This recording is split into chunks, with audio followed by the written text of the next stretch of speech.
Salam sejahtera para pelajar sekalian. Hari ini kita berjumpa lagi dalam subjek RBT khusus untuk pembelajaran di rumah hari ini. Sebelum kita bermula, cikgu harap semua pelajar sehat walafiat bersama dengan keluarga yang tersayang.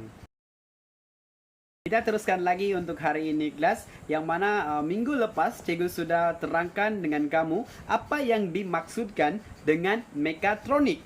Dan apa fungsi ataupun apa maksud reka bentuk mekatronik. Sebagai revision kamu ataupun sebagai ulang kaji kamu, cikgu akan sentuh sedikit apa yang dimaksudkan dengan mekatronik.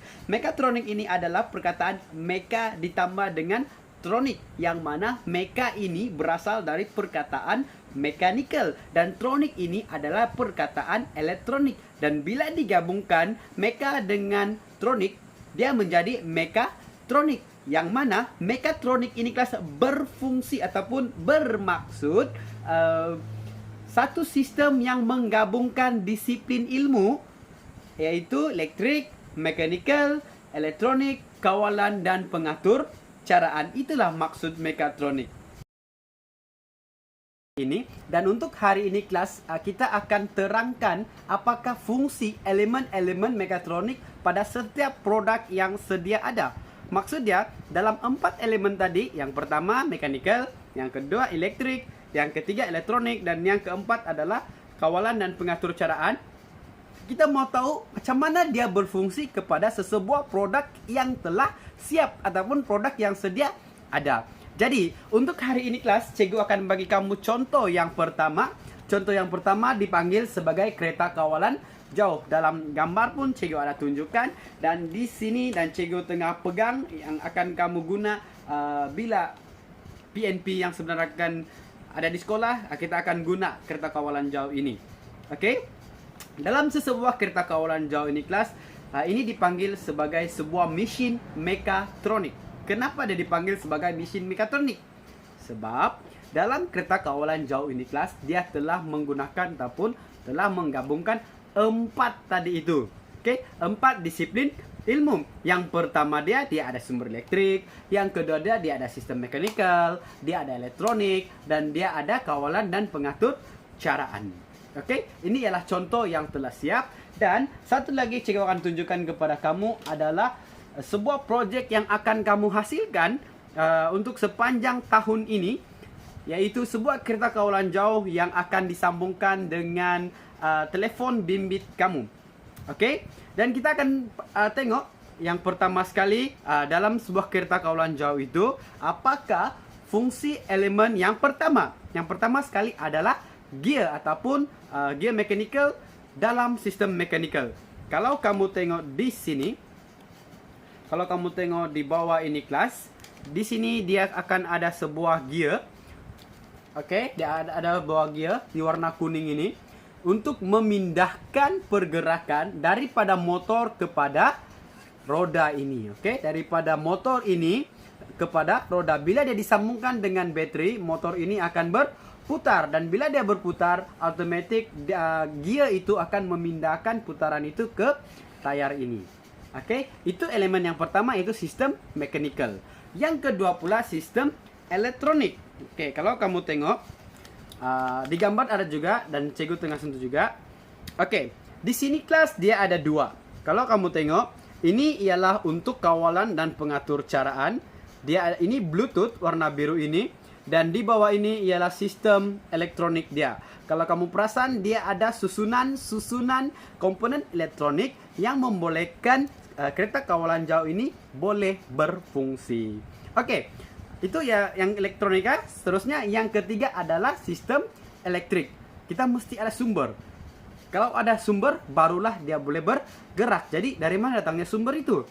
Untuk kereta kawalan jauh ini kelas, kita akan ada sumber elektrik menggunakan bateri. Jadi kamu akan sediakan bateri dan masukkan dalam sini sebanyak 8 bateri untuk membolehkan sebuah kereta kawalan jauh itu berfungsi. Kemudian yang terakhir tadi kawalan dan pengatur caraan. Yang ini, kalau kamu perasan di sini dia ada 2 liter. Oke, ini untuk yang elektronik tadi, dan yang ini adalah untuk kawalan dan pengatur caraan. Maksud dia semua dia punya atur cara itu kita akan gunakan melalui telefon sahaja, dan kita boleh menggerakkan kereta kontrol kita ke depan, ke belakang, ataupun dia berputar ke kiri ataupun ke kanan. Jadi inilah yang dipanggil sebagai projek kereta kawalan jauh untuk tingkatan 3. Okey? Okey kelas, kita teruskan dengan contoh yang kedua. Okey? Contoh yang kedua ini kelas, dia dipanggil sebagai pagar automatik. Okey, pagar automatik. Pagar automatik ini dia berfungsi macam ni kelas. Pada awalnya, kalau contohlah ini adalah sebuah pagar, kalau ada kereta ataupun empunya rumah itu dia mau masuk, dia tidak perlu turun dari kereta, dia hanya tekan button sahaja dari kereta, kemudian pagar itu pun terbuka. Okey, bila dia terbuka, dia akan masuk dalam rumah, kemudian dia akan parking, tapi dia tidak perlu turun. Dia sudah parking, dia akan tekan balik button itu, kemudian pagar itu akan tertutup dengan sendirinya. Itu dipanggil sebagai pagar automatik. Kita tidak perlu turun, kita tidak perlu tolak pagar, kita tidak perlu tarik pagar. Jadi soalan cikgu, ini adalah kerja kamu untuk hari ini. Soalan cikgu, adakah pagar di sekolah kita adakah pagar itu sebuah pagar automatik? Okey, ulang balik. Adakah pagar di sekolah kita itu adalah sebuah pagar automatik? Kalau jawapan kamu iya, sila nyatakan sebab dia. Kalau jawapan kamu tidak, kamu nyatakan juga kenapa pagar itu bukan pagar automatik. Simple saja soalan untuk hari ini. Okey, jadi cikgu teruskan dengan penjelasan. Okey, dalam sesebuah mesin mekatronik, dia mesti ada 4 disiplin ilmu. Okey, dia mesti ada 4 disiplin ilmu, gabungan 4. Yang pertama mesti ada elektrik, yang kedua mesti ada elektronik, yang ketiga dia ada sistem mechanical, yang keempat dia ada sistem kawalan dan pengatur caraan. Jadi untuk memastikan bahawa pagar itu adalah mekatronik ataupun bukan, kita mesti cek keempat-empat itu. Kalau keempat-empat ini ada dalam pagar itu, maka dia dipanggil sebagai pagar automatik. Okey? Jadi kita tengok komponen yang pertama, sistem elektrik. Adakah pagar ini bersambung dengan mana-mana sistem elektrik? Adakah dia bersambung dengan bateri? Adakah dia bersambung dengan punca kuasa elektrik di sesebuah kawasan? Kalau ya, maksudnya dia elektronik, mekatronik. Okey?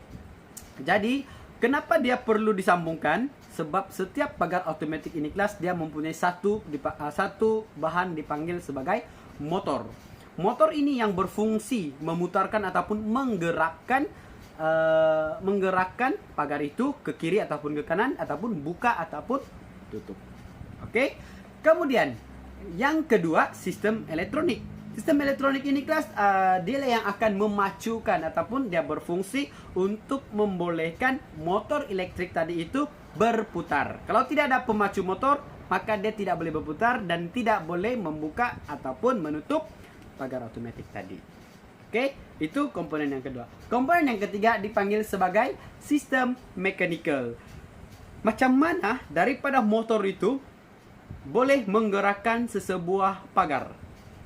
Okey, kalau kamu tengok di gambar sini, dalam pagar automatic class dia akan menggunakan gear, rak dan pinan. Okey, bila ada gear, gear itu dia akan disambungkan ke dalam motor. Okey, bila dia disambungkan, dia punya pinan itu lurus. Jadi bila gear itu berputar, dia akan menarik pagar itu ke arah membuka ataupun menutup. Jadi fungsi gear ini kelas, dia mau mengubah ataupun dia mau mengubah pergerakan tadi itu daripada gerakan putaran motor itu menjadi gerakan selari ataupun horizontal. Okey, jadi itu fungsi mechanical. Dan yang terakhir, kalaulah sesebuah pagar itu pagar automatik itu, dia mesti ada kawalan dan pengatur caraan. Okey, selalunya dorang akan ada satu switch. Dorang tekan switch itu, pagar itu akan terbuka. Dan tekan tutup, pagar itu akan tertutup. Jadi, bila sesebuah pagar itu mengandungi keempat-empat elemen ini, jadi itulah dia dipanggil sebagai pagar automatik dan dia dikenali sebagai satu contoh barangan ataupun produk mekatronik. Okey. Secara kesimpulannya, cikgu sudah berikan kamu 2 contoh barangan mekatronik ataupun produk mekatronik, secara kesimpulannya, setiap produk mekatronik ini dia mesti mempunyai 4 gabungan ilmu tadi. Okey, 4 gabungan disiplin ilmu. Yang pertama elektrik, yang kedua elektronik, yang ketiga mekanikal, yang keempat kawalan dan pengatur caraan. Sekiranya ada keempat-empat ini, maka dia dipanggil sebagai produk mekatronik. Tetapi kalau dia tidak ada keempat-empat ini, ataupun salah satu dia tidak ada, contohnya dia cuma ada elektrik, elektronik, mekanikal, tapi tidak ada alat pengatur caraan, dia bukanlah produk mekatronik. Jadi untuk hari ini itu sahaja tugas cikgu saya selitkan dalam tengah-tengah video tadi. Sekian dan terima kasih.